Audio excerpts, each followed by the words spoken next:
Oh, we're live. It's thought. It has thought. Howdy. Hey, how's it going? Well, Hey, uh, like, Arthur, Chris, thanks for joining us so much. It's Why We Roll, the tabletop RPG game design podcast. Hold on, let's. You want to redo that one? Yeah, will you? Yeah, yeah, yeah. Will you redo that clean? Sure, sure, sure. Hey, you're listening to Why We Roll, the tabletop RPG game design podcast with it's me, Wythe, It's me, Chris. We're and here. we have a great guest whose work we like today joining us from merry old England. Arthur, do you want to introduce yourself? yeah. Hello, my name's Arthur. I write games.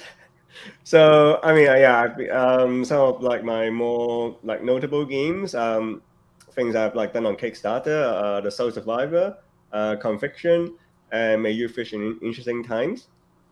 And should I go through like some of the games I was a contributor for?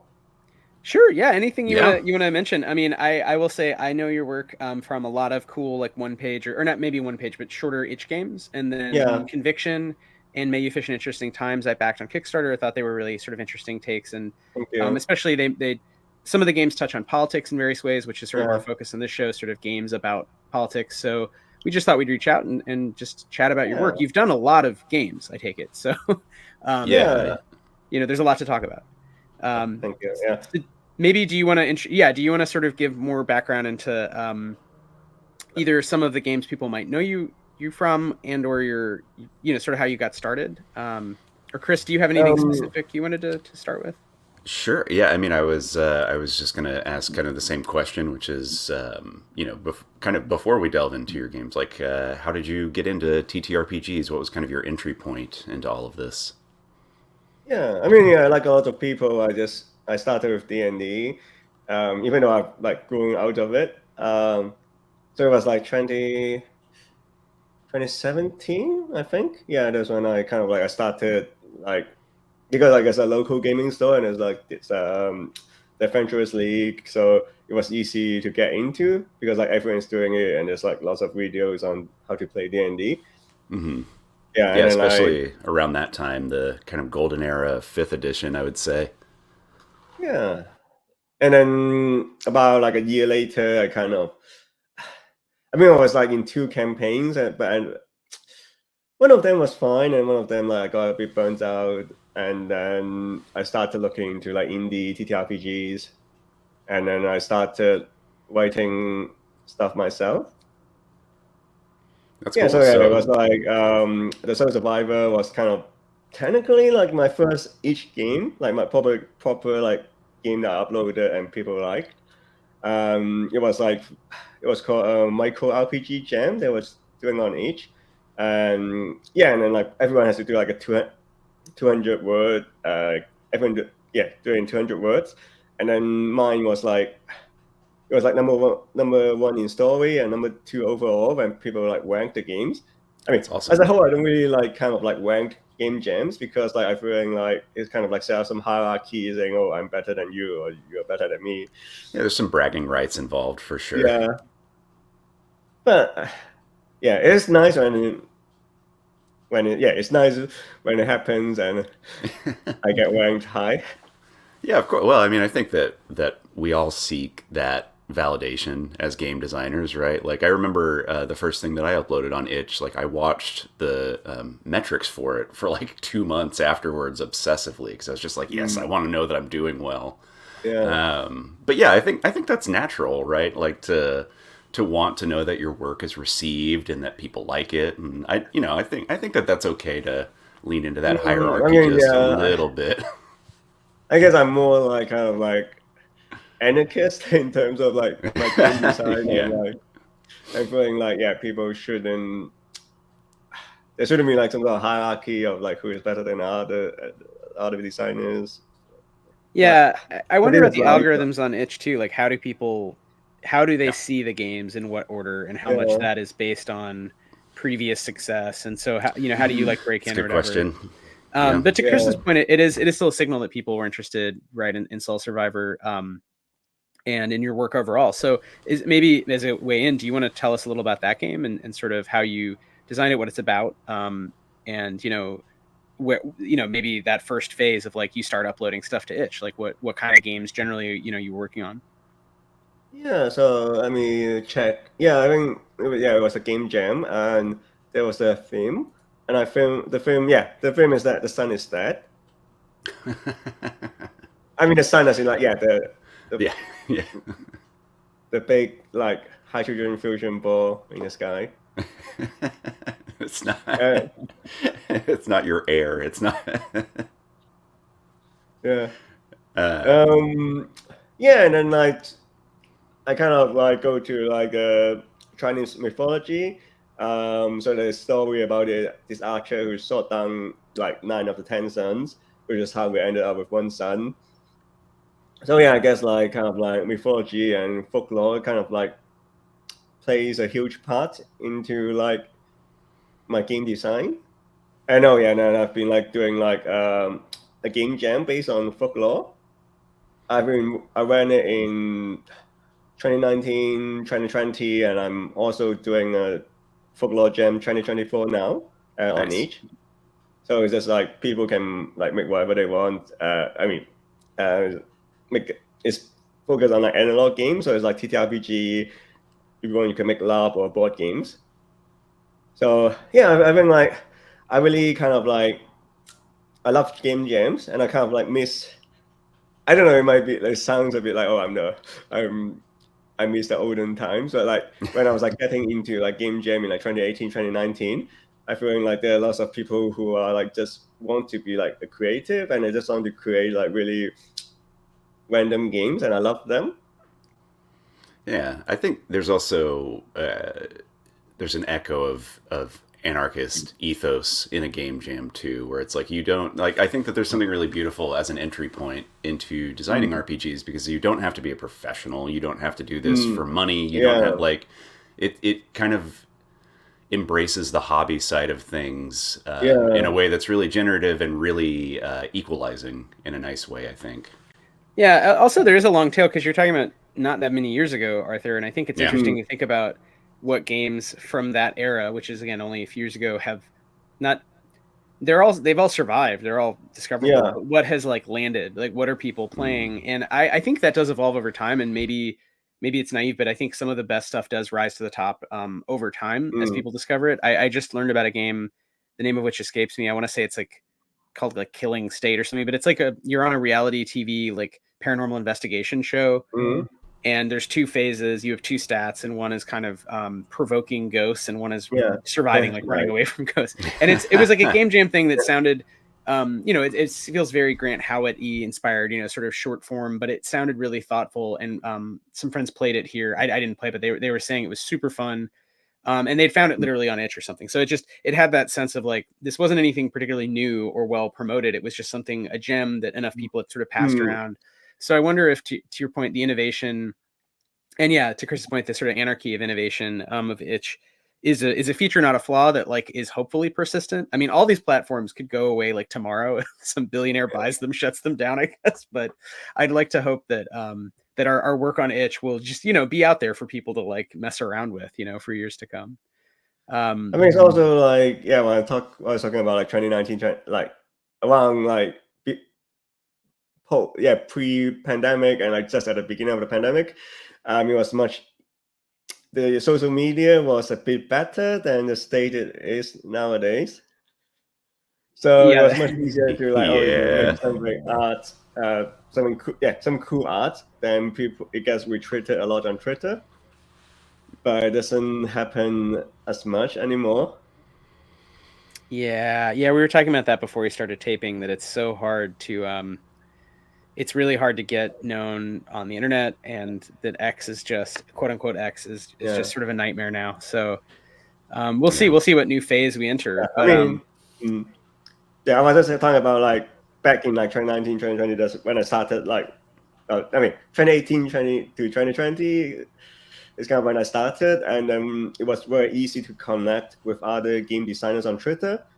And I think there was also like because like people were on Google Plus, And then when Google Plus got shut down, lots of RPG designers sort of migrated to Twitter, and that's when, it was the best to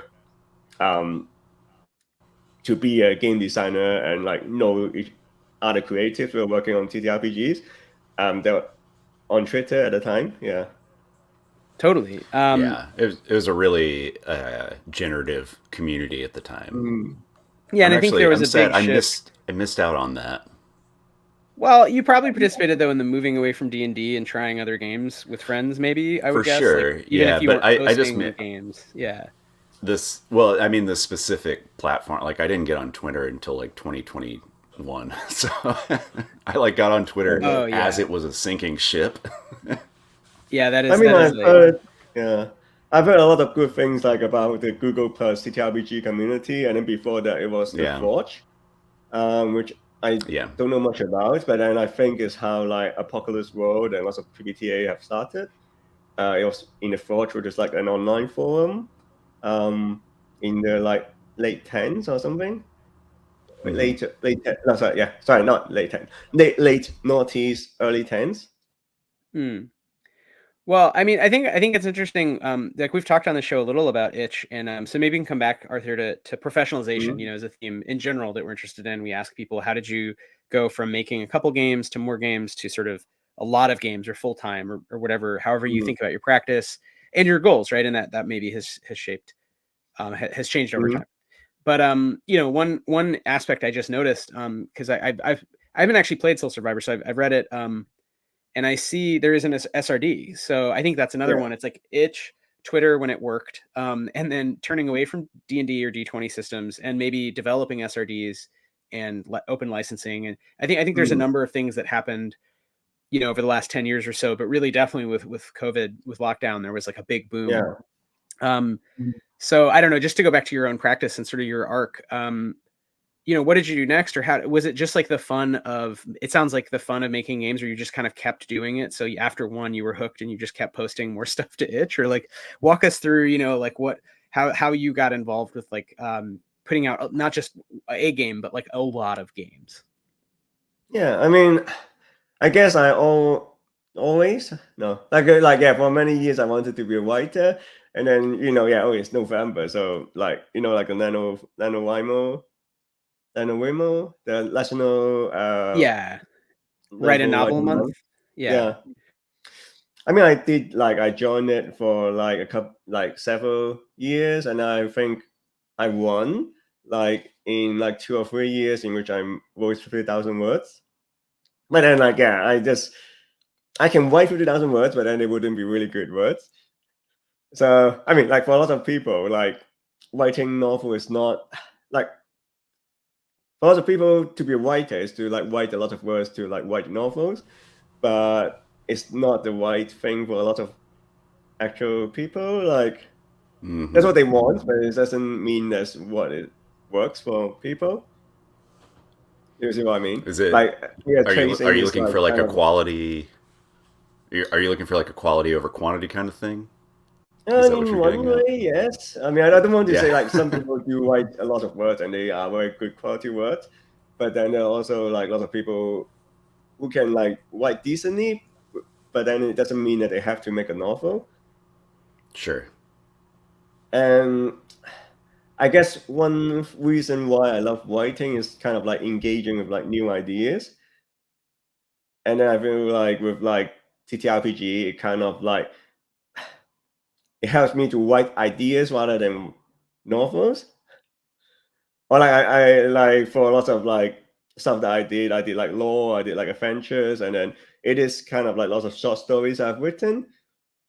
And I know like sometimes like it's good for things to be like short and concise. It doesn't have to be like go on and forever and forever. No, I agree completely, and I think I like writing fiction, but I don't do it as much. And I think in part it's for just exactly what you said. You can write all the good ideas in a game in a more sort of bullet point fashion. You still need to think about the beauty of your words, the evocative power of the words. You know, are they descriptive? Are they useful? Are they concise? So it's not that the writing doesn't matter. It just matters in a different way than like a novel where you're building a character, or you're leading to emotional catharsis. With a game, you need clear instructions to like have fun with friends. And I think that leads to kind of trying new stuff and writing shorter, and it can be more satisfying for some people than that idea of writing 300 pages or something, or even like a 15-page short story. So I think a lot of us maybe come from that world of wanting to tell stories, and it's like, what's the form you want to, do you want to make short film, do you want to like, whatever. So RPGs, like writing out the instructions for other people to tell stories, it's like a weird jump, but I think it's super fulfilling for sure. There's something about the brevity of the format. There's something about the brevity of the format that allows you to explore like a multitude of different ideas within a short space as well, right? Like when you're doing world building for a TTRPG and you're kind of like you're saying, Wythe, when it's bullet point format, it's like you can lay out an entire, I don't know, I'm thinking of like Traveler or something. It's like you can lay out an entire planet's civilization with a few die rolls, and like, there's a lot of holes to fill in, but it does allow you to hit like, okay, we're going to talk about economy, we're going to talk about population, we're going to talk about climate, all of these different things, just kind of in a rapid fire way, which is, it's really nice. Yeah, so I was watching like some YouTube video about, or like just talking to people in general, how like video games, like all the newer like AAA titles that are like 100 hours commitment.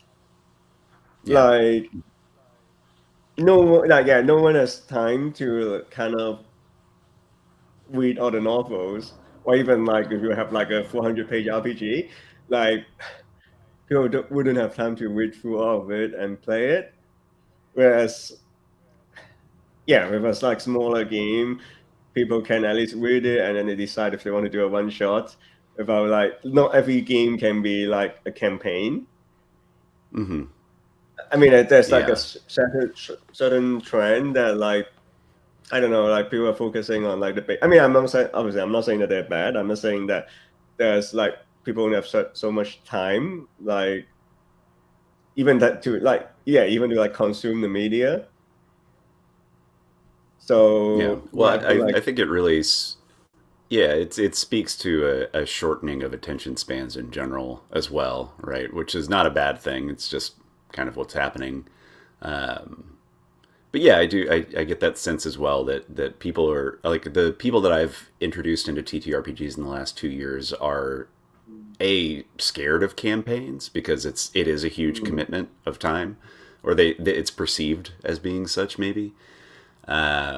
But it's like I've run almost nothing but one shots in the last 2 years for that exact reason, and it's a time commitment thing. It's also just it's intimidating to be like, oh, I have to make a character and commit to them for a year of this thing. Like I just think that people are less interested in doing so.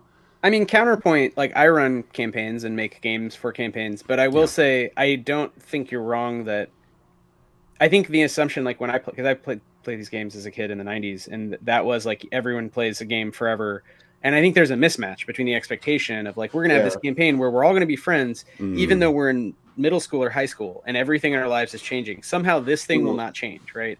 We're always going to play D&D, and somehow somebody moves away, somebody's not as interested, they're more into sports or something, and it's like it's like a cognitive dissonance where it doesn't match your expectation. So I think there is a way to design both one shots for sure, which have exploded, to your point, Arthur, understandably, as people have less time or they want to try more things beyond D&D campaigns as such. I mean, but I think there's also just designing campaign style play to be different too. So it's not like it has to go on forever. And that's something we've worked on as narrative structures of like, what is the arc of this campaign? A campaign could be 3 sessions that are just, they go in a direction that is bigger than you could do in one session, right? And I think that, Chris, is about the anxiety, like reducing player anxiety by being like, a campaign doesn't have to be hundreds of sessions. It could just be long enough where you need to meet more than once to like get through. It's the difference between a good movie and a good prestige TV show, right? A prestige TV show might only have 6 episodes, like especially a lot of really good English TV. There's only like 6 episodes, but it's still longer than a movie. You can't watch it all at once. I mean, lots of good TV shows, they like fall off after 3 seasons. Oh yeah, that's to me the old D&D thing. Is it was fun for the first 2 seasons, and then by the 3rd season you're like all way too powerful, and I don't know, it just becomes nonsense, right? Yeah. The story doesn't make sense anymore. Walter White's too evil. Like I get it, but he broke too bad, Mm. Oh man, again, hard disagree on the arc of Breaking Bad. That's a whole nother episode of Why We Roll. Well, I mean, I yeah, was and just then, joking.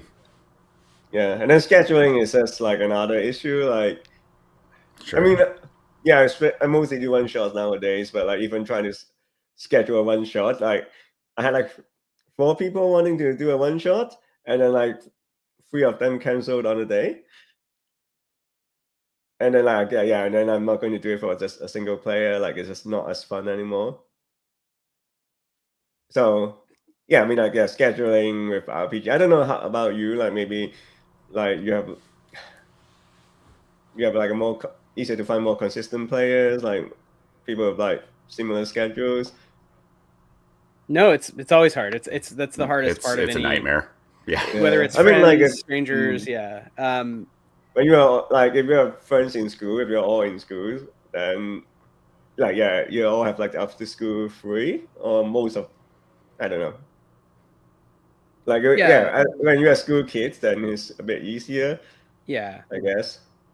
I For will sure. say Yeah. this raises the question which we always ask, and this is kind of an interesting place to ask it. I think is like, do you play test all your games? Some of your games? Do you view play testing as an integral part? Like, I need to get actual humans who are not me to experience it before I publish, or do you publish, play test, and then go back and correct stuff?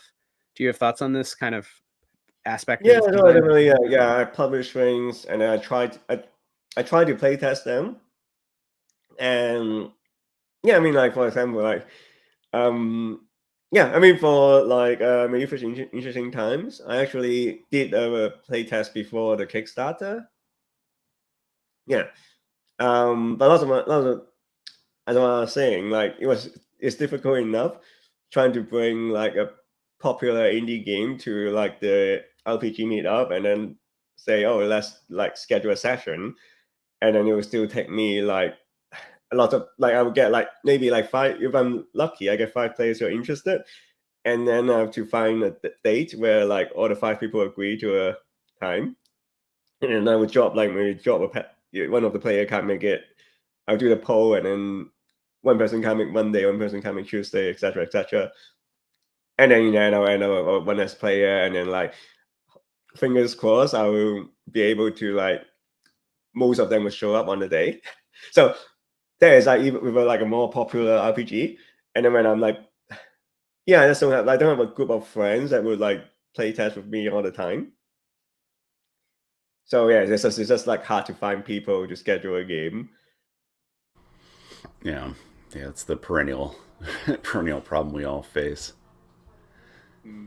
So yeah, I mean, maybe we can talk about some of your other games. I mean, you have so many. So I will just say for people who don't know your work, and Arthur, please correct me or add. Obviously, you're the creator, but from my perspective of like, oh yeah, like what's going on, what's cool in indie RPGs. Like when I go, I didn't even think about it this way. But when you go to your itch page, you have your games organized by themes. Yeah. And the first one is superheroes or superpowered misfits, which I think Yeah. is an intriguing category already. Then you have a lot of games, Yeah. you have RPGs on Chinese culture, right? Yeah. And then RPGs on identity and self-discovery. And then you have other categories that are more sort of mechanical and less sort of thematic. And there's a lot of there's sort of Venn diagrams. You can see a couple games pop up in a couple of places, but generally there's enough games where it's sort of things fall into one or the other. So that already gives a sense of like your design interest. But yeah, like moving from like, you did a couple itch games, like you're doing stuff regularly. I guess maybe a way to formulate a question is like, how do you think of your work in terms of your overall like goal or your overall interest as a designer, if that makes sense? Like what would success look like, or like what's most fun about this process of kind of coming up with ideas? And then, as you say, it's hard to always reliably play test, but you generally do try, it sounds like, to sort of have fun, of course. So how do you do I it? guess I don't like know. another thing that didn't answer about the question is like sometimes some of the games are like quite personal to me, and then I find it hard to find a wide audience to play test. Yeah, and then I guess like most of the games that I run for people, most of the time when I run one of my games for people, they're happy, everyone had fun. But then like it's just like there's that one. It was only that one time, and then it kind of like burned into my mind. It's just like, oh, people didn't like one of my games, and then because I just I put lots of like personal stuff in the game, and then it feels like I don't know if you feel the same way. Like if someone say, "Oh, like your game is bad and you shouldn't make it," and then like it just yeah, it Oh just yeah, that's drowns like out a all knife. the it just drowns out all the other good things people say about your game. Yeah. I think that kind of imposter syndrome or Yeah. whatever adjacent to that. Yeah, I think that we all kind of feel that imposter syndrome to some degree, where it's like, oh, one person hated it, it's terrible. But I was going to ask you, do you find that you get, this goes back to playtesting, but also just feedback in general. I mean, your stuff is very popular on itch, doing well. Do you find that you get a lot of online feedback, or people play testing your games without you there, or just playing it and getting back to you that way? Yeah, I mean, I certainly sometimes people do comment, and then like if they're like, I mean I do appreciate like constructive criticisms, and if like it's something that I can change, and then if they make a suggestion and it's something that I can change, and I would think whether it would fit, and then if it does, then I would like make a change into the game, obviously. But then if like someone is just like seems like they're wanting, then like obviously if there's like nothing like constructive in there, then I would just ignore it. Or I mean, I would be nice and say, "Oh, thank you for playing the game and thank you for leaving your comments." Most of the time, unless they're being really mean. Yeah, I mean it's good to have any engagement, and I think even as this is maybe it would not be true depending on the relative percentage, but like having a few comments that are negative might just mean you're on the right track because you're doing something that provokes emotion and that people are downloading and reading and even playing. And that is very different. Like I will say, for example, I think in Soul Survivor actually I was just looking back and like on the itch page, one of the comments from years ago from when you posted it was about the percentage chance you would a certain game Yeah. effect would happen, and you replied very nicely and explained something, and then the person said, "Oh, thanks a lot. I missed that." And I think that even says like in a Mm, way, the fact someone's engaging that deeply, where they're kind of criticizing a specific number you assigned to a mechanic, mm, means that they're interested, and I think that is all part of, in a way, the hard part of the imposter syndrome, or the toughening yeah. up that has to happen with entrepreneurship versus just making stuff for your friends, where you have to embrace those moments and say, well, I'm getting some kind of feedback, and any kind of feedback is better than like, yeah, in the void, I just post things, no one replies. Um, so yeah, I definitely feel like a lot of people have checked out your games, and you do have like at least one system that I know of, which is the guided by the sun, right? And people have made games using that, which again is a mark of like very serious interest when they're sort of using your mechanics. Yeah, Yeah, it's for certainly sure. nice when people start designing games using like the system that I made. Yeah, I mean like it was what was it? I mean it was all started with like the wedge and alone SLD. I mean, obviously, people will have been like making hacks of games all the time, but that was like when the Wedge and Alone came out, lots of creators are trying to make like SRDs of their own systems, and it was nice. Like it was like we're exchanging like information, we're encouraging each other to like make hacks of our games, and then and then I try to it's like a good like community spirit. Right. Yeah, and I You're mean, trading ideas. Yeah. Yeah. yeah, I think something. Sorry, I'm having a little bit of a brain fart. Oh, okay, yeah, this is what I was going to ask. Okay, so yeah, speaking of SRDs, systems, things like that. Some of your most popular games, Soul Survivor, The Steadfast and the Rebellious, and now May You Fish in Interesting Times, which you've got coming out. They're all guided by the sun, I'm assuming, but they're all card based. And I was wondering if you could No, I speak mean, to. so sorry. Um, the Stefan and the Rebellious is based on a Reincarnation Redux Our Requiem by Ray Najadi. Okay. So we're actually there was a game jam in which we are all making hacks of Ray's game. So it was like as Gotcha. I was saying, like it was like 20. Yeah, let me check when it was. it was like, it was 2019. We were just like all making games together, and then we were all like hacking each other's games. And That's awesome. Yeah, and then for this particular game jam, we are all like hacking games by this one designer. And and then that's how I made Steadfast and the Rebellious. Nice. Yeah, Yeah, and I was curious if you could speak to why cards. Why did you choose to go with a card system as opposed to dice based? And could you explain some of the mechanics of the system that you've designed? yeah, I mean, actually, Way's original game is I think it's uses tarot, and then I thought, oh, I mean, I definitely love the tarot cards. But at the time when I was like making Stefan and the Rebellious, I was thinking, sorry, like most people will have playing cards, and like tarot cards are a bit less common. So just why I used playing cards instead, and then I just separate like the suits into like 4 like traditional fantasy classes. In which each suit, I think what did I write? Sorry, I think it's the fighter, the thief, the cleric, and so I don't have the file open in front of me, so I can't remember who is the last one. Is it the last one? Probably wizard or spellcaster Oh yeah, or something like that makes that. sense. That's the Thank you. That's the like the core 4 from Yeah. EX D&D.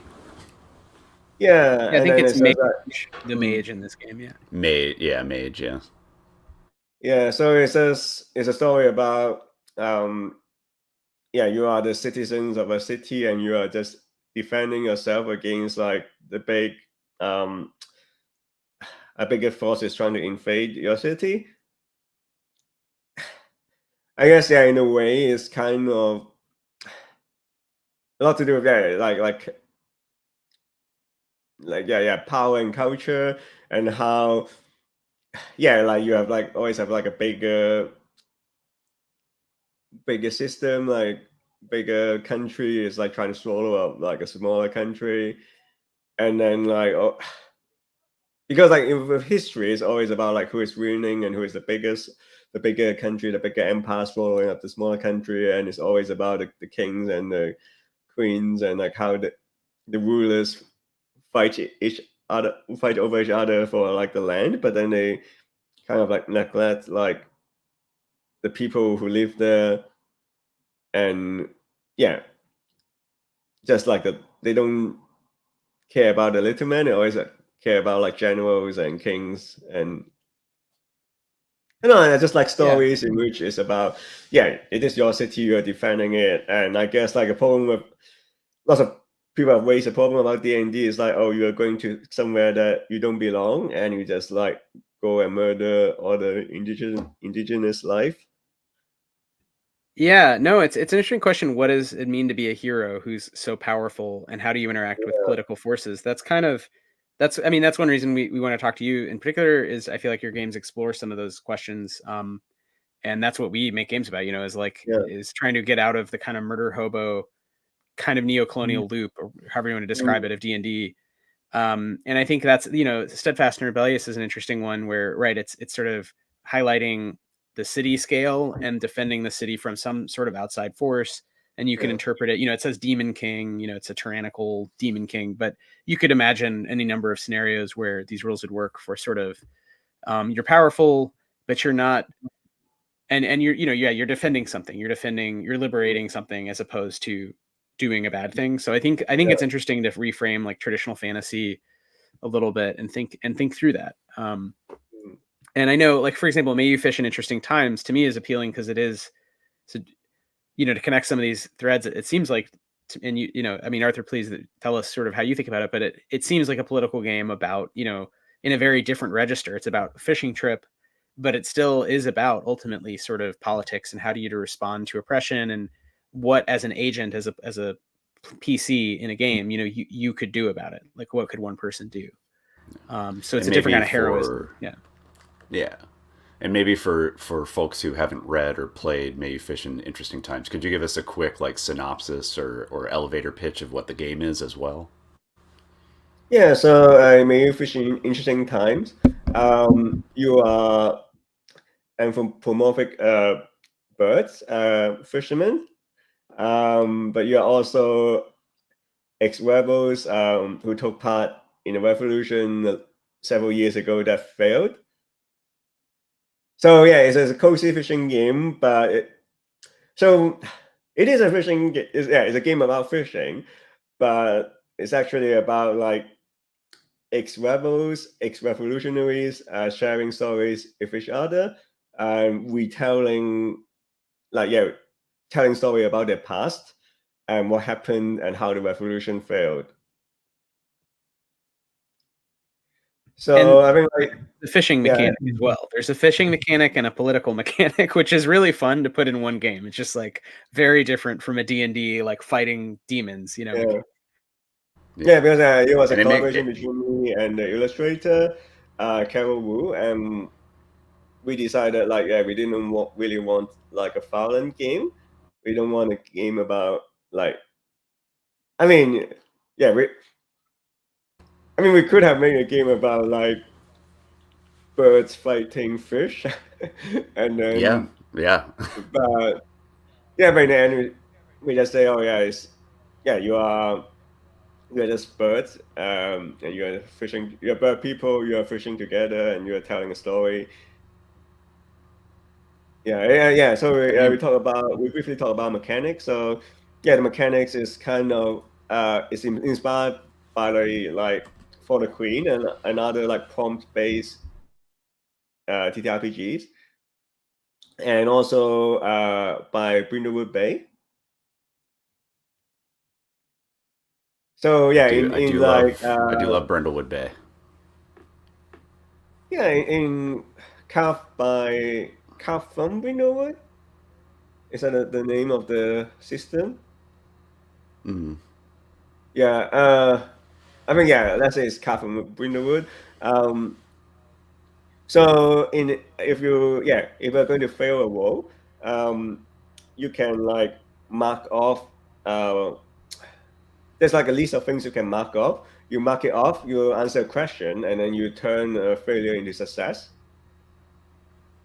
So there's like you answer stories about your past and your future. So yeah, when I was designing Maybe Fishing in Interesting Times, I was just like, oh, how do I come up with like 100 different questions? So in the end, it's not 100 different questions. It's kind of like each each playbook has like 6 unique questions, but then they follow the same line of thought. And then there's also 6 questions which are the same across all playbooks. But then those same questions allow players to trade cards with one another. So yeah, in a way, I took the system in which if you fail, you have to answer a question, and in turning your failure into success. But for me, you just do that. You just do that every turn. And then you want to collect. So every time you draw a card, and if you collect 3 cards of your own suit or of numerical order, then you catch a fish. You roll a die to see how big the fish is. Nice. I guess it's just enough mechanic to like make the fishing interesting, but the focus is really about who your character is and the revolution. Yeah, it's about filling out that background. I mean, it's interesting because it's a game that at least hearing about it, it seems like it incentivizes you to be bad at fishing so that you can build out your character more. Like the heart of the game is what happened to the revolution, who am I, what is my place in it. But I don't know. I love it on a lot of different levels because it also speaks to the fact that like revolution doesn't always. It's not always violence and in the streets. Like it's also community building. It's also about holding each other. It's also about caring for each other and hearing each other's stories and just this plethora of different modes of care, which I think is really nice to have a game that represents that in a very sweet way. Yeah, well, and it also I like the term modes of care, but I also think it's interesting, Arthur, that it's about failed revolution. So it's in this Yeah. register, it's very different than rebellious. Where it's sort of assuming you're doing a liberatory moment. And I think most D&D type games, you're kind of doing an active thing. This game assumes you already did that and it didn't Yeah. work, and now you're just going Mm, fishing. And so it's yeah. something interesting Yeah. about the sort of the embers of politics, and Mm, political movements, and then how do you rebuild or make sense of. And I love, it's also interesting that you made a game where there's subtext and text, because usually in D&D type games it's much more straightforward. yeah. It's like the subtext is I want to kill the goblin, so the text is also going to be one-to-one I kill the goblin. Yeah. This game is like the text is we're just fishing, but the subtext is, as you say, all of the deep things in the playbooks, where you have these great questions about the recent past, basically, and the character's Mm, memory. And the art is really good. So again, just to recommend it to people, the art is super cool, and there's little facts about the actual birds, which is like another level of just sort of meta, interesting game design that I appreciate. All is still in a charming, it's still a small game. It's meant to, I mean, you tell. I imagine this is sort of a one shot type game. It's hard to imagine a yeah. Yeah. campaign of fishing. Um, No. but yeah, I don't know. Can you tell? Have you been able to play test this one? And can you tell us a little about kind of some of the experiences, or how people have interpreted that sort of question about failed revolution in politics, and like where they've gone with it, or any sort of cool things jump to mind in sort of developing it that you want to share? Yeah. So yeah, it's a game that I play tested before I put it on a Kickstarter, and then after the Kickstarter, I also played it a few times with different people, mostly with strangers as well. And then and then I'm really happy that someone played the game and streamed it, so I can like watch how they play the game. Yeah, I mean, it was after everything was done. So like, I don't know, I mean, there are not a lot of big changes that I want, but then there's some, I don't know, like watching the videos. I guess I'm a bit of a perfectionist, and I always everything works, but then maybe I should have put some clarifications or emphasizing some points earlier on in the references. But yeah, I mean, it's a project that's finished. So anyway, yeah, it works, and as I said, it's just a few minor things that people kind of took a while to get. Well, I also Yeah, wonder if maybe you later publish like an edition of multiple games or something, and you could go back and make those little tweaks across games, and think yeah, about how your design has evolved. We all just change over time too. but yeah, I mean, yeah. When I watch people playing the game, and when I want the game myself, everyone told me to have fun. So and then, yeah, I think it went well. Every one of my every one of the sessions. Um, what was I about to say? Oh yeah, something that's very interesting. That I noticed in people playing the game is the Pelican, who is like an organizer in the revolution. So to me, I put in the Pelican is a bit greedy and a bit self-serving, but that was based on the bird trivia, in which the actually like the real life pelicans are quite greedy, and they would steal fish from other birds' pouches.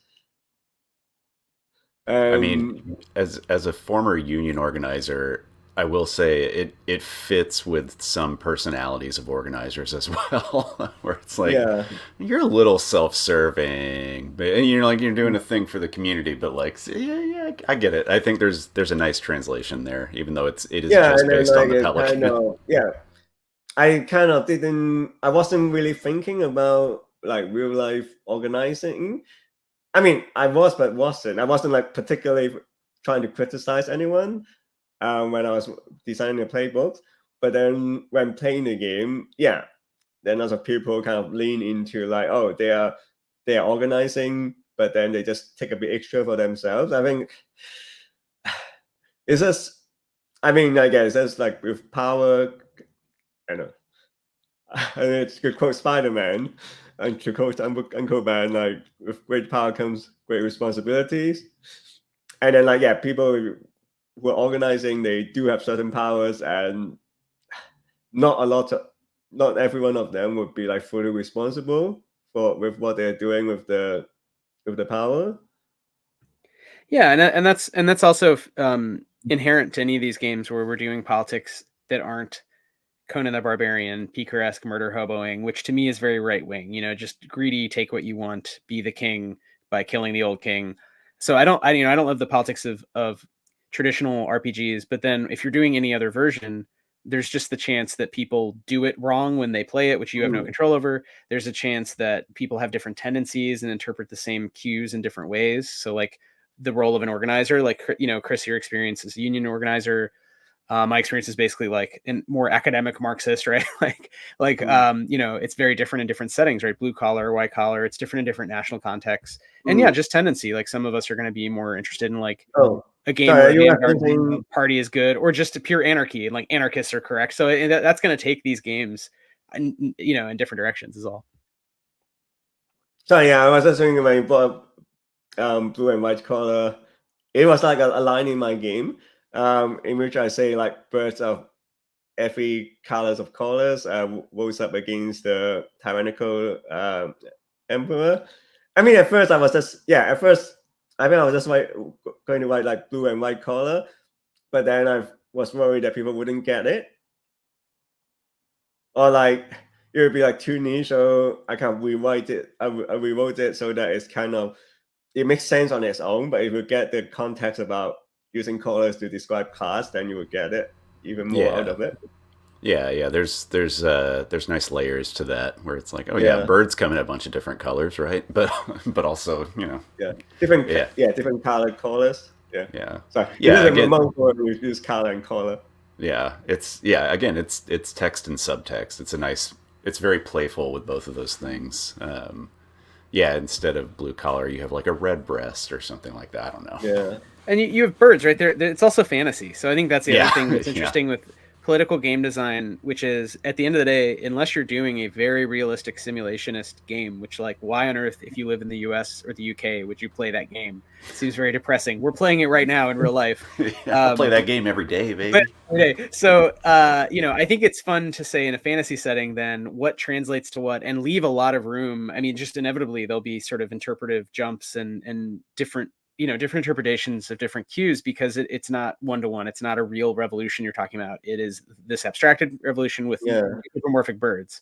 So I don't know. I mean, sorry. It's just I didn't actually mention the real life inspirations, I guess like it was like inspired by lots of like big like mass movements, big protests that took place like in the 2010s. And it's not just in the West. There's like the Arab Spring, how like lots of people rose out like what's it called, like popular movement or popular uprising. They are mostly it's not like about I mean, obviously some of them there are always like bad people doing bad stuff. There's always like some military coup, but then like I read about a lot, which is just like the citizens have had enough of the government. They organized, they stood up to the government, and they won. And I mean, at the time it was like really good. But then like several years down the line, it's as if like nothing has changed. Like, I mean, some of them like they do successfully replace the head of the government, but then the new one is like equally corrupt. And then some of them they just they thought there's a change, and then nothing happened. And then like I guess like something like that's closer to home is kind of like with the like in the UK with like the Labour Party, we had like a very progressive leader. I mean, I wasn't, to be fair, like at the start of it, I wasn't really into politics. I mean, I was being like more radical in the, like I started being more and more left wing in the past 10 years or so. And but then we had like really progressive Labour leader, but then lots of young people, young people within the party like voted him to be the leader, but there was like lots of like internal sabotaging and the news media, which is like mostly they're for the establishment, and they started like attacking this labor leader. And yeah, just feeling like, oh, at the time there was like a lot of hope, and people think, oh, there can be like real change, and then yeah, now years have passed, like we are back to square one, or it's like even worse than what happened before. It was even worse than the States before, like, I don't know, like before I don't know, yeah. So when Jeremy Corbyn was like became labor leader, and then like it was, now it's worse than it was before. Yeah. Yeah, totally. I mean, it's very similar, I think, to Bernie Sanders here. You know, Corbyn and Sanders had Yeah. visions that were not even, I mean, they weren't, you know, full socialists, right? They're democratic socialists who wanted to make progressive changes within a liberal economic framework. And they were both, you know, really sniped, you know, really taken down Yeah. by, you know, you saw the alliance across the center left to the far right of in both countries' contexts, you know, in with their own electoral systems and their own media spheres. You know, you saw both movements, you know, sort of dismantled. And I think that was definitely, for a lot of people, a wake up call where, you know, it's a question about, are you trying to achieve reform, and what does it mean to quote Yeah. unquote resist, versus full on revolution, radical revolutionary politics, where you're saying electoral politics are not ever going to get there. Like, you're never going to be allowed to elect, you know, real change. You're going to have to force that issue some other means, Yeah. right? And we can talk about worker unionism or direct action or whatever else we want to talk about, but, you know, parallel sort of autonomous communities and community building, and, you know, being able to sort of live lives that aren't governable by the state in certain ways. But I definitely hear you that was like I think in both countries' contexts, in different ways, it was a Yeah. big wake up call, a big moment. And it definitely, for me at least, as a game designer, it made me think, you know, why would I make games that are so divorced from these? Like, in the same way that I don't want to make a one-to-one simulationist game where you play like DSA organizer in New York City. I also don't want to make games that are just murdering goblins with, you know, it's like there's got to be a happy middle where we can have real sort of adult meaningful conversations, but also have fun and have games that sort of function that way. So I hear you that would be echoed in May You Fish in Interesting Times without ever, right? It's not about any of those one revolutions you mentioned, or one periods of change. It's sort of about a version of them. Yeah. Yeah, I guess what I wanted to say is like about the hope that was kind of snuffed out, but how I guess sometimes I'm like, okay, it's about like moving on, but actually no, it's not about moving on. It's about kind of like holding the fire, holding the ember, and not let it die, I guess. Yeah. Do you ever listen to this is going to be very specific and niche for listeners of the podcast, but Arthur, do you ever listen to the band Dawn Raid? Do you know them? They're from Liverpool. They're an anarcho-communist black metal band. They're fantastic. Check them out. But they have this one line that this is reminding me of, which is every ember builds the furnace, which is like, yeah, like sometimes it's not about the fire. Sometimes it's not about like these moments of active revolution. Sometimes it's about holding the embers. Sometimes it's about like building up that heat over time. Yeah, I don't know. Yeah. You know, also in the US context, we talk about, like, Fred Moten talks about laying in the cut, you know, and sometimes a lot of, like in the Black radical tradition after the Panthers were crushed, like, you know, realizing again, you weren't with the ascendant Reaganism and Thatcherism in the UK, you weren't going to like elect cool leaders in the 90s or 2000s, but it's like, what could you do in parallel, and how could you keep the flame alive and teach the next generation? And I think that has not been super successful, but we've seen a resurgence since 2008 of younger people connecting more and more. And obviously with Sanders and Corbyn, and then with COVID, you see more and more people kind of saying, wait a minute, why am I not in a union? Or whatever it is, right? Whatever political consciousness building that is vaguely leftward. So I definitely think we're in, you know, these things come in cycles, and we're in a moment of opportunity. And while games, you know, are not about that, you know, always, I mean, they still present an opportunity. You're having kind of real dialogue with people, and you can kind of get to some emotional, deep places through tabletop games, story games. So I think it's cool to just see how different designers, you know, might take that in different directions. So I definitely think May Fish in Interesting Times just stands out as like, um, just a different kind of a game. A game I don't feel like I've seen anything like it. Fishing, talking about politics. Yeah. Yeah, I mean, yeah, I guess like all my other games are also political in that context. Yeah, I mean, like with like Molotov College, which is a game that I'm still kind of working on. It's inspired by like Umbrella Academy, or the first 2 seasons of Umbrella Academy Netflix show, because it kind of like the final season was disappointing, and by X-Men. So it's about you are people with superpower, you are superpower misfits, but you are not the Justice League or the Avengers. You are not like super cops, but you are people who are like. I mean that I kind of like I got a mean comment from people, which I deleted. It's just I didn't need that negativity. They were complaining that you have to play as a minority. So the idea is like in the playbooks, I have a question. It's like, what makes your character a minority, or like what makes your character marginalized? Which, to be fair, they can say none of that. I mean, it's a story game, so no isn't. I mean, obviously, I don't want people to say no. It's not by design, but if they say no, then there's nothing I can do about it. Well, But that's oh my god, that drives me up the wall because it's like, what's the point of the original X-Men, right? It's like kind of a clunky metaphor for racism and marginality yeah, to begin. It's just like, come on, man, you're already playing in the mode, just get into it. yeah.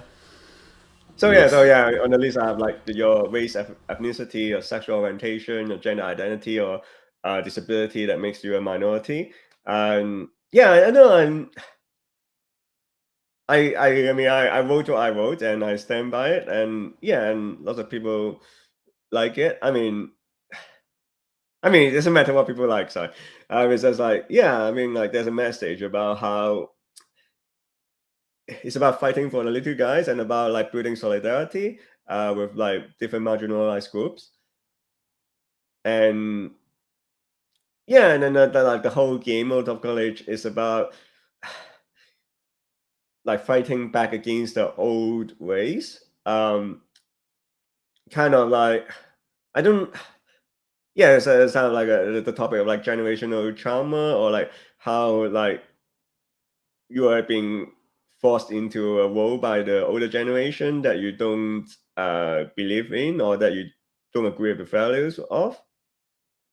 I don't know if sorry, I'm just trying to think of like a better word, but but you are like fighting for a better future is like a lot to like do with how I see a lot of mass movements that's trying to build a better future. There's like people who are like fighting against climate change. They're like trying to fight for a better environment for the future. And I guess you are saying text and subtext. So the text are you have superpowers and you are fighting like with your powers, but the subtext is more about it's like fighting about like social issues. Yeah, and I think that's, and you see that in to the reference about X-Men and what are, you're saying it's building on this legacy. Umbrella Academy is obviously building on X-Men, which is, taking a tradition that, you could see superhero stories as very one-to-one, like there's superheroes and there's supervillains, and they kind of cancel each other out. And then politics doesn't change, society doesn't change. The little people were the same because these gods are just fighting in the sky. But actually, if you go all the way back, I mean, Superman was created, right, by a Jewish, illustrator to fight the Nazis, right? And that was really the birth of the modern. I mean, I'm no historian of comic books, but as I understand it, that was like a big deal. Obviously he's still around, and I think there's something to this argument that in the 60s you get, the Spider-Man and X-Men of the world, the sort of misfits, the outcasts, and I think it's really nice to think of a game where you're saying, okay, we're going to assume you're an outcast. I mean, when I remember, reading the X-Men, it was assumed, right? Everyone is an outcast. Now, it didn't do necessarily the best job of handling issues of race and gender, but at least it sort of started with like, everyone here is not part of mainstream society. Everyone thinks you're a quote unquote freak or mutant. and they're literally, a lot of it was in the 90s. It was like putting people in cages, right? It was about concentration camps and like, real themes that like actually matter are still happening today, to this moment in IRL world. So it was a way for, as a kid, to kind of connect some of those themes and to explore the feeling of like, wow, how would that make me feel if like me and my family were like interred in a camp by a government against our will. So I think it's important to make those things. And I definitely think it's really sad that some gamers are still stuck in a world where they're like, don't tell me, I don't know, whatever racist thing they're thinking, it's just awful. And I'm sorry that that cropped up. And it is a cool game. It's a great name. It's got great art. And it's it's using this token economy. It's what's called belonging outside belonging system, right? Right. So if people are interested, definitely check out, Molotov College. Also, but what a name. Yeah, it's a great name. Yeah, it definitely is fun. I did get like a complaint a few weeks ago saying, "Oh, I shouldn't call Molotov College because Molotov is a bad person." I mean, that's ridiculous. Like, that's splitting the hair of a hair, in my opinion. Yeah. But I mean, obviously Molotov. They are calling it Molotov to make fun of the Finnish. We're using Molotov to make fun of the Russian politician whose last name is Molotov. So from the start, it was used to like make fun of the person rather than to like glorify him. Right, and your logo is the cocktail, is a Molotov cocktail, which is a great logo. So it's like instantly you get the idea. It's about anarchy, but you're the X-Men or whatever. So it feels. I don't think anyone will be confused about, oh my God, you're such a Stalinist or whatever, right? I mean, these are the problems on the left of like forest and trees, right? Getting way too into the trees and not seeing the bigger opportunity for having games that matter and having these discussions in a kind of safe way. Yeah. And then, And then funny. So I just I tried to answer the question, and if you have a school named after you, you are most likely a horrible person. So they're all like, philanthropists who got their money by exploiting labor or worse, like through like slaves. And I think, it was Yale. I think that Yale and Harvard have both. Yeah, that's a really good point. Sorry, I didn't mean to cut you off. I was just agreeing that is a real problem. Of it turns out all these founding figures in polite society in the global north tend to be like they were slave owning assholes, except for Thomas Paine. I don't know if anybody's named a school after him, but other than that, I actually don't think I've ever heard of like a Thomas Paine University or anything. And you got to wonder why. You got to wonder why. Anyway, sorry, that's very American politics. Is Thomas Paine good or bad? I don't know. So when I was I'm personally ambivalent about Thomas Paine, but no, he was great. He was super progressive. I'm saying all the other founding figures that have named schools that I can think of were all like slave owners, right? All the Washingtons and Jefferson. I'm saying, but then at my university, there's actually a Thomas Paine building, so it's just interesting. Oh, that's good. That's good. Wait, what was the university, if you don't mind my asking? University of East Anglia. Okay, yeah. Well, there you go. The British. I mean, they know what's up. But still, most of the time it's named after someone who's like extremely rich who can like donate money. Right. And because capitalism, like you don't get rich by doing good things. you do the good things to like wipe up the taxes. I've never heard it put so succinctly, but you're completely right.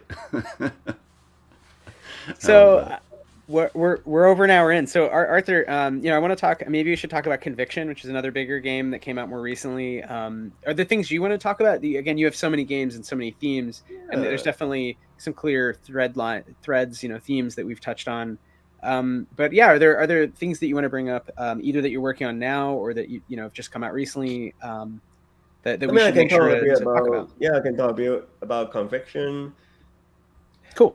Funny enough, like we were talking about Spider-Man, so it all started with like the last Spider-Verse film, and I was just like watching on YouTube a discussion about like gender and like secret identity, and then it kind of like got me kind of like started to doing like lots of research about like gender and gender theory. And then there's one thing I can say is like, yeah, as someone who is like an ethnic minority and like someone who's neurodivergent, like my identity like doesn't really fit into the gender binary. As in, like, there's just the gender binary is just like a constructed norm. If you read about like lots of gender theory, by like Butler, by Judith Butler, and yeah, and then I started reading about I started reading Judith Butler's text, and yeah, it's kind of I really love.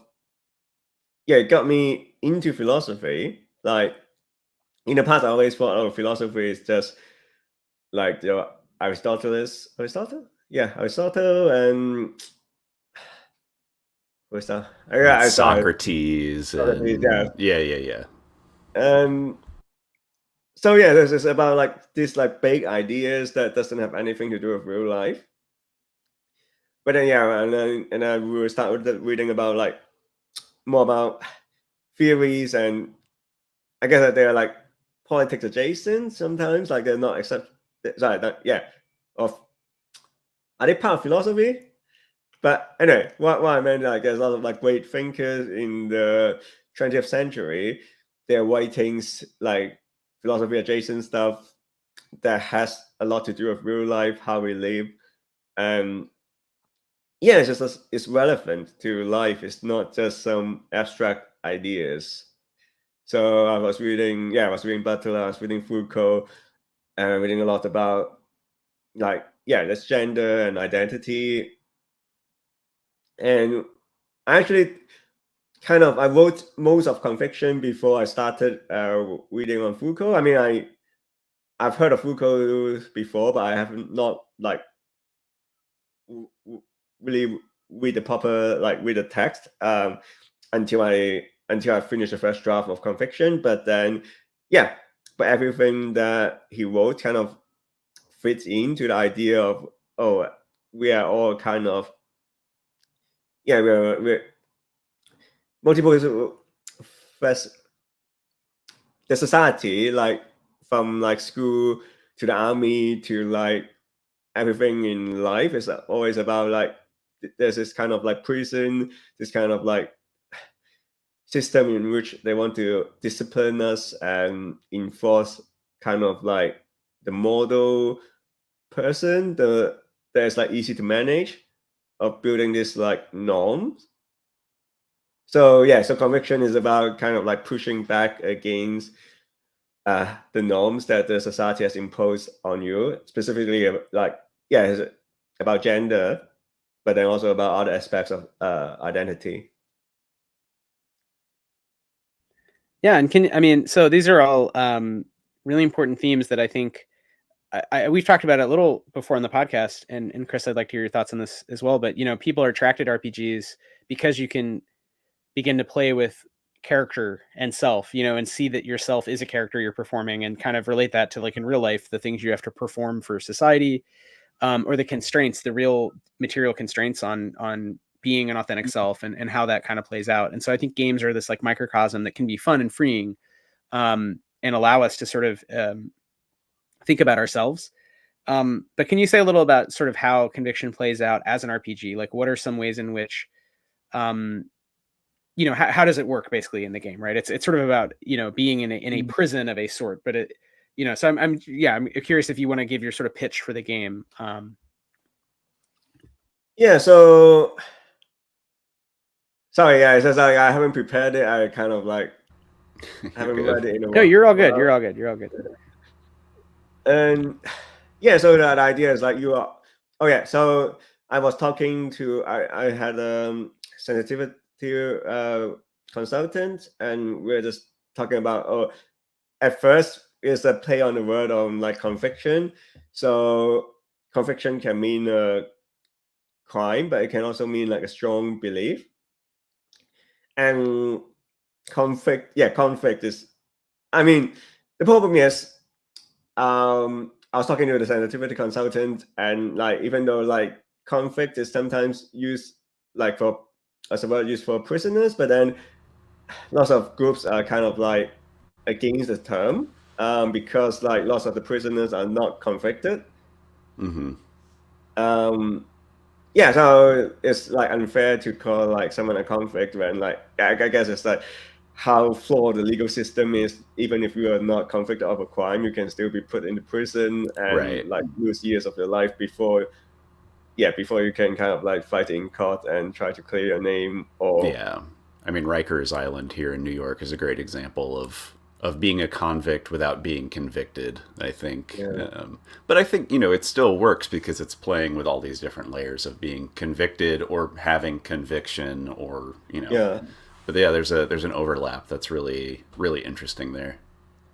So yeah, so it's again it's using the belonging outside belonging system as it's by Dreamer Skill, Dreamer Power by Avery Elder, and it's the same system that I used in Molotov College.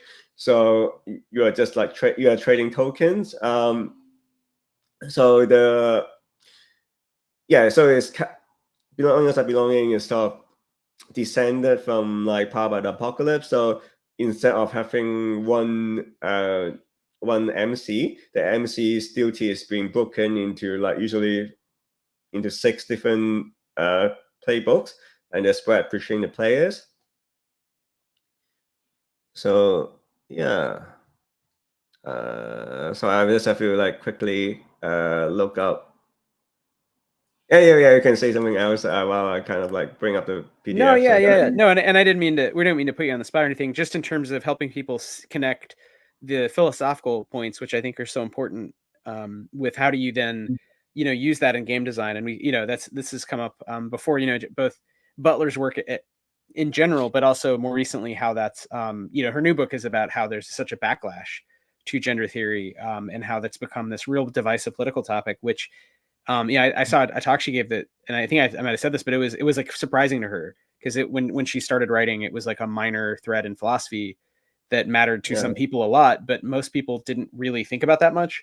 And it's become like in the U.S. at least. I actually was hearing this on a political podcast that it's at least as big of an issue, a problem really in the UK is that so many right-wing people have made their whole life now around like normalizing there's two genders, you pick which one and like.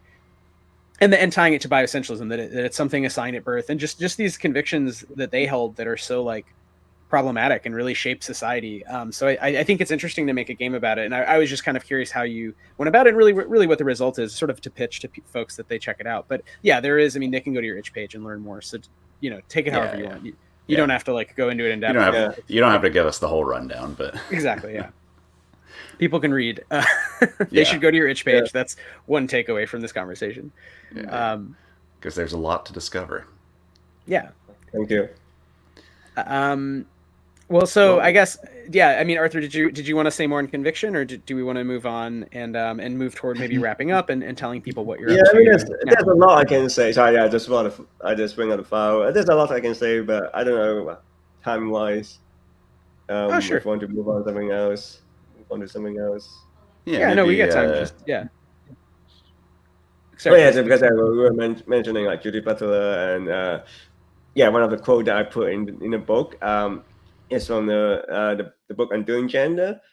It says, "Fantasy is what allows us to imagine ourselves and others otherwise. It establishes the possible in excess of the real. It points elsewhere, and when it's embodied, it brings the elsewhere home." So they were talking about drag, but then it seems like somehow fitting for TTRPGs. Yeah, I think it's extremely fitting. I mean, even as far back as gendered trouble, Butler frames gender as performativity, right? Like that's the term that they use is gender for performativity in gender trouble, and I think exploring different identities, exploring different personhoods through performativity is kind of at the core of what I think, at least for the people on this call, is like what is at the core of TTRPGs. Less so about being murder hobos, less so about killing, but like really, like exploring personhood, exploring identity and politic through performance. So it makes sense that there's almost a one-to-one between what Butler is saying about gender and then like how we can apply that in games as well. Yeah, and I'll just say from the philosophy standpoint, I think that quote is a really good one because they're talking about the excess of the real as a way to think about what's possible, and I think that's really gets at the heart of like why we play these games in general, and that I mean gender is one major dimension of that, and I think there's other dimensions too to personhood that we explore through games, through story games specifically, where you make up a person and okay, now I'm a pelican. What if it's not just like what if I was a pelican, it's what if I was an organizer or a better leftist, or what if I was greedy, what if I leaned into more of my asshole nature. I mean, any of these things. And I think gender seems like such an obvious one that cuts across so many dimensions of life. And I love that in the game, I mean, you have, I think, you say your convictions manifest in a special ability called gender, which I think is such a lovely way, to quote you, that kind of takes something that we might otherwise write on our character sheet or not nowadays, and turns it into like a core mechanic. And I think that gets sort of Butler building on, Deleuze and Guattari or whatever, but that like the virtual is not against the real. It's we have the real world and then we can imagine this virtual plane of things that could happen. And I think we have to sort of, I think that's where hope lives also, to go back to the bigger picture conversation about politics and these ups and downs. So I think it's a really cool idea to start game design from that like philosophical insight, work with someone else and talk through what does it mean to be convicted, what does it mean to have convictions, to have a gender, and what if I mechanicalized them and made a play loop. So it's a cool, it's a different way, and it's a cool way to sort of approach game design. I mean, there's like I was also reading about why we should abolish prisons, but it's not a strong theme in the game, but it's kind of like one of the reasons why I want to kind of like destigmatize. I mean, there's the difference between like crime and harm. Just because you have committed crime because you broke the law, but doesn't mean you have like caused harm to people. There's two different things. Yeah. All right, I have a pitch. I mean, it's kind of like it wasn't the forefront of the game, but it's kind of like what I wanted to do as well. Just to like explore what it means to be, if you have you're doing something that doesn't fit into the norm, it's much easier for it to be labeled as a crime and get punished for it. And about like being marginalized, how like, if you're marginalized, you're more likely to be targeted by the police. Yeah. Much more likely. Okay, I have a pitch, which is that we should all work on a game together called Panopticon, which is about being gay and doing crime in a surveillance state. This sounds great. Yeah. That's and it. There's some That's the pitch. Yeah. We'll figure out the specifics later. Well, I guess so. We're, I do love that pitch that we should work on a game together. I also think we should talk about, Arthur, what you have going on right now and what you'd like people to do besides obviously follow you on itch. You have a Patreon, and I know you have a game for spooky season called Mud Ghost Estate, which I was just looking at, that looks cool. So people, if they're listening in the next couple of weeks, might want to investigate that. And anything else you want to sort of leave us with, but definitely curious to hear sort of what's next. So what are you working on? I mean, I just finished Mud Ghost Estate, which is a game, a spooky game inspired by the folklore of Hong Kong. And it's made for Folklore Jam 2024, which is a game jam that I ran in 2019, 2020, and I'm running now again in 2024. So it was originally going to be from October 1st to October 31st, but I've now extended the deadline for another 2 weeks. So the idea is like people make a game based on folklore from their own culture or a place they belong.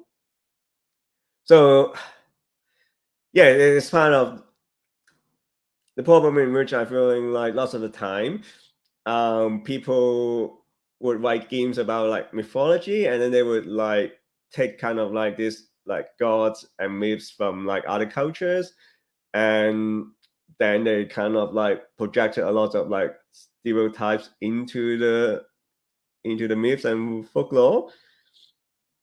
So the idea is like, oh, we are telling our own story. We are telling stories about like folklore from our own culture, and not like, not just pick something from other culture and have it influenced by our own stereotypes of how it should be. Yeah, there's a real trend in TTRPG specifically of Japanese themed games by non-Japanese people, where it's just like everyone is a ninja or samurai, and it's very common genre. And it's just interesting to sort of see over time maybe more designers bring their own cultural understandings to games in more frankly interesting ways. I remember I'm not one going to game. go into details, but like I've also been like reading like Emerson East's Orientalism. If you have heard of it. Great book. Yep. Love Yeah, I mean, like, to be fair, like, it's kind of like how I learned about the book is from like the TTRPG sphere, I think. And then and I read it and then I agree with it. I mean, it's mostly about the Middle East and also a bit about India. Like when obviously you talk about like the Orientalism. But then I can still, I find it also applies to like the Far East, East Asia as well. It's like, because he was talking about how like a French explorer, I think a French explorer in India is kind of like how disappointed they were, and when what they read from the book is so different to like what they saw the reality of the situation. But it's certainly broadly applicable for anything that's not the West, quote unquote, big capital W, the West. And there's a bit of like what we're talking about essentialism. So it's about essentialism about gender, but it's also about race, especially like in the context of D&D, about how if you are, if you are of certain like race, then you are going to be evil, or at least that's what it used to be, and they try to change it, but and it's obviously, at least I like the intent behind changing it, and then there's lots of like bigots like saying, oh no, we want like evil dark elves, and we don't accept that there can be good people. I mean, it's nice that they've put a new finish on it, but it's still spray painting a turd, in my opinion. This shows I think we'll generally not have to defend Wizards too much. I will say to think about like some of the corrections and some of the trends in indie RPGs I've seen and thinking about from a Saeed informed standpoint. Like I think Mud Ghost Estate is interesting. It makes me think of so Sarah Shipp wrote this really good book that we're big fans of, Thematic Integration and Board Game Design, which broadly is a great short manual about game design. And one thing she talks about is wide and narrow scopes and high and low resolution.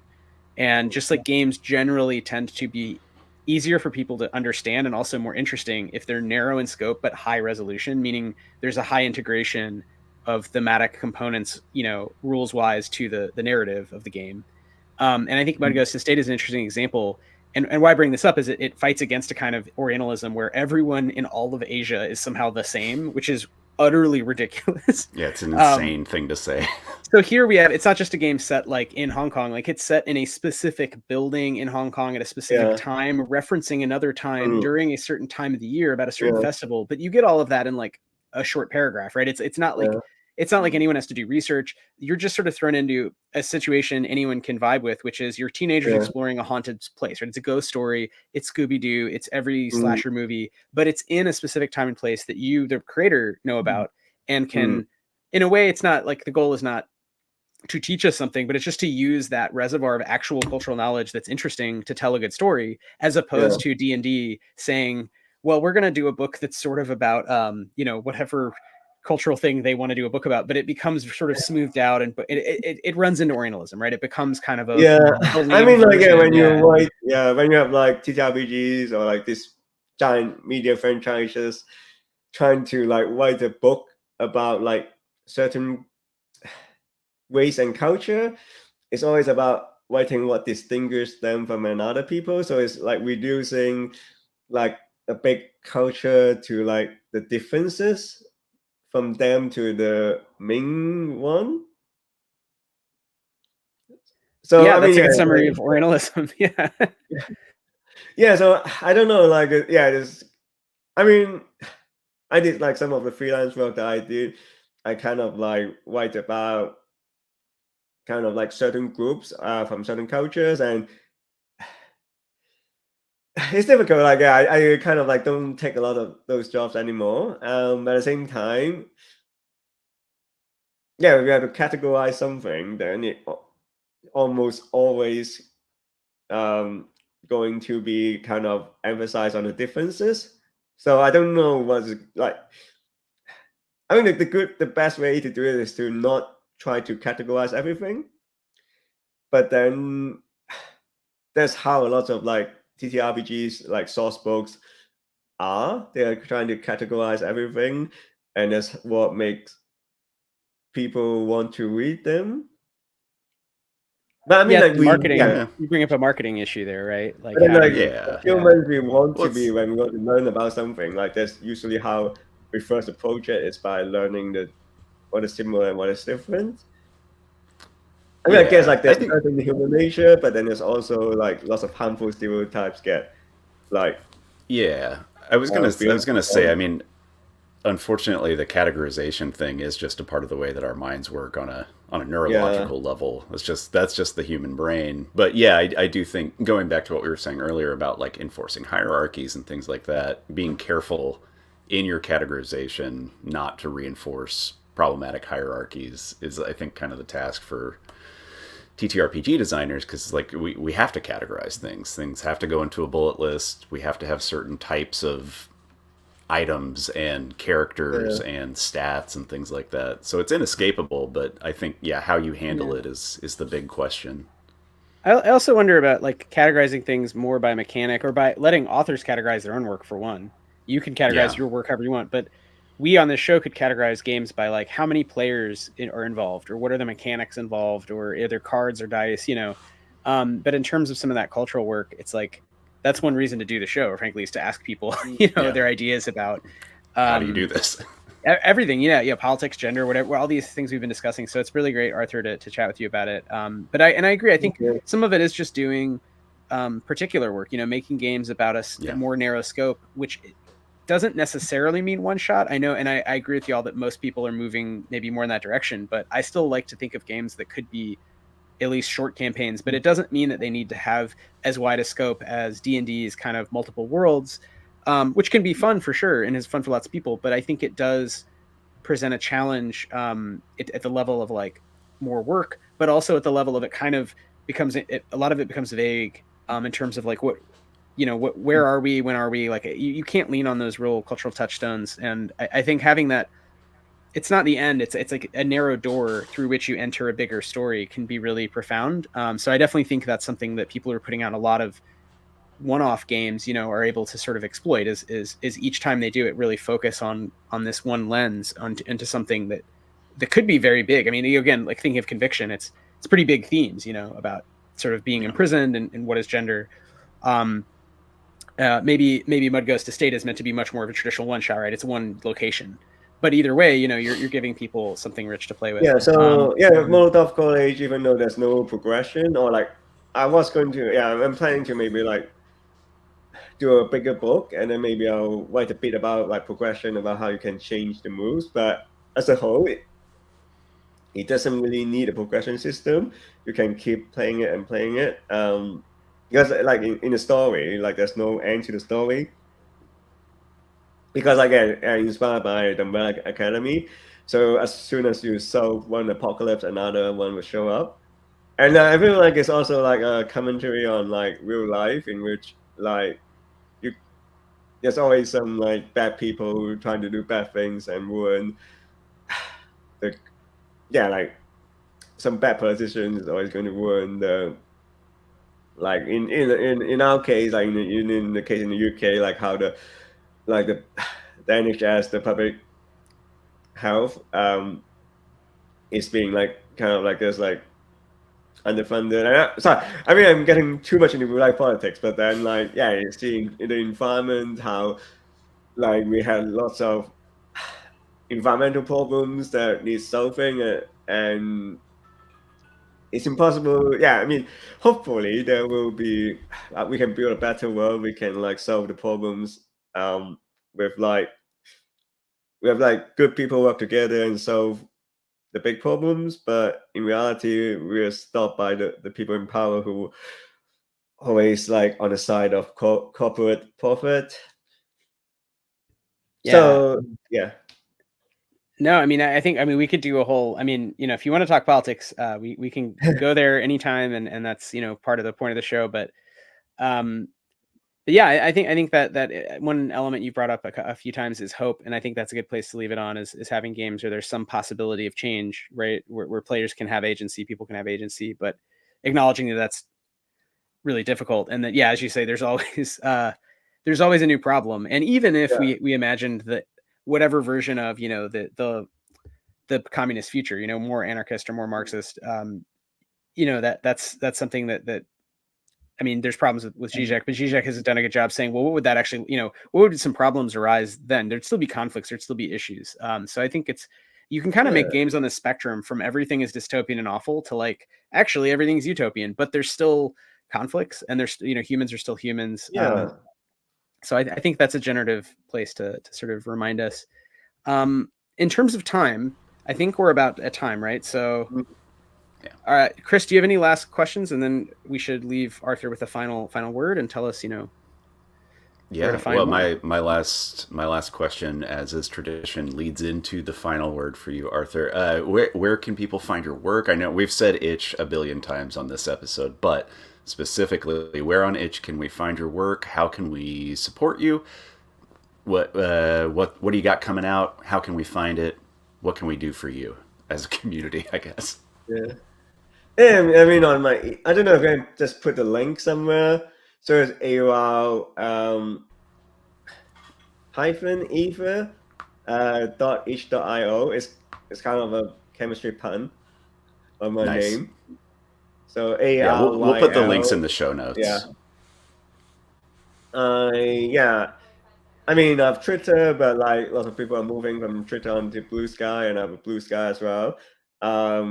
I've got Instagram. I was trying to make a YouTube channel. I make some videos about TTRPGs. I want to make more, but then I'm not motivated enough and don't have enough time. Video's And hard. I have a Patreon with people like paid subscribers with I would put the name on the new games I make. That's kind of like a thank you note in the credit. Very nice. Yeah, and I think that's most of it. Yeah. Nice. Yeah, like I said, we'll put all of the links for that in the show notes. Okay. Yeah, and thank you again for being on the show. So Yeah, everyone, thank you for the opportunity. no, yeah, anytime we can chat again, and yeah, let's come up with a game. Let's jam.